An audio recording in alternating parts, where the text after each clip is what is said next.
आते हैं पंचम सर्ग की ओर। पंचम सर्ग असहयोग आंदोलन। गांधी जी के नेतृत्व में स्वाधीनता आंदोलन निरंतर बढ़ता गया। अंग्रेज़ों की दमन नीति भी बढ़ती गई। गांधी जी के ओजस्वी भाषण से ने भारतीयों में नई स्फूर्ति भर दी, लेकिन अंग्रेज़ों की फूट डालो और शासन करो की नीति ने यत्र तत्र सांप्रदायिक दंगे करवा दिए। गांधी जी को बंदी बना लिया गया। जेल में गांधी जी अस्वस्थ हो गए, अतः उन्हें छोड़ दिया गया।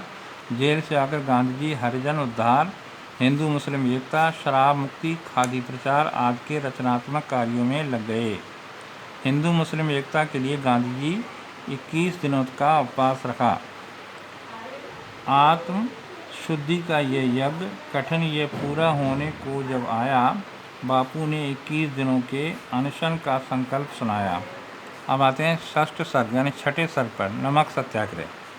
अंग्रेज़ों के द्वारा लगाए गए नमक कानून को तोड़ने के लिए गांधी जी ने समुद्र तट पर बसे डांडी नामक स्थान तक की पैदल यात्रा 24 दिनों में पूरी की।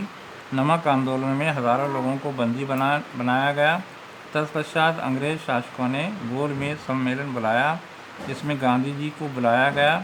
इस कॉन्फ्रेंस के साथ साथ कवि ने वर्ष 1937 के प्रांतीय स्वराज की स्थापना संबंधी कार्यकलापों का सुंदर वर्णन किया है।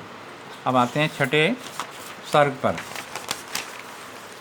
छठा सर्ग वर्ष 1942 की जन क्रांति।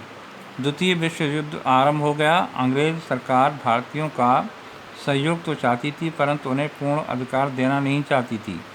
क्रिप्स मिशन की असफलता के पश्चात वर्ष 1942 में गांधी जी ने भारत छोड़ो आंदोलन छेड़ दिया। संपूर्ण देश में विद्रोह की ज्वाला धधक उठी। ये महाराष्ट्र गुजरात उठे, पंजाब उड़ीसा साथ उठे, बंगाल इधर, मद्रास उधर, मरुस्थल में भी ज्वाला घर घर। कवि ने इस आंदोलन का बड़ा ही ओजस्वी भाषा में वर्णन किया है। बम्बई अधिवेशन के बाद गांधी जी सहित सभी भारतीय नेता जेल में डाल दिए गए। इस पर संपूर्ण भारत में विद्रोह की ज्वाला भड़क उठी। कवि ने पूज्य बापू एवं कस्तूरबा के मध्य हुए वार्तालाप का बड़ा सुंदर चित्रण किया है। अष्टम सर्ग यानी आठवां सर्ग, भारतीय स्वतंत्रता का अरुणोदय।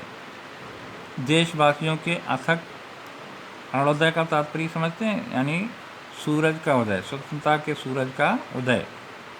देशवासियों के अथक प्रयासों और बलिदानों के फलस्वरूप भारत स्वतंत्र हो गया।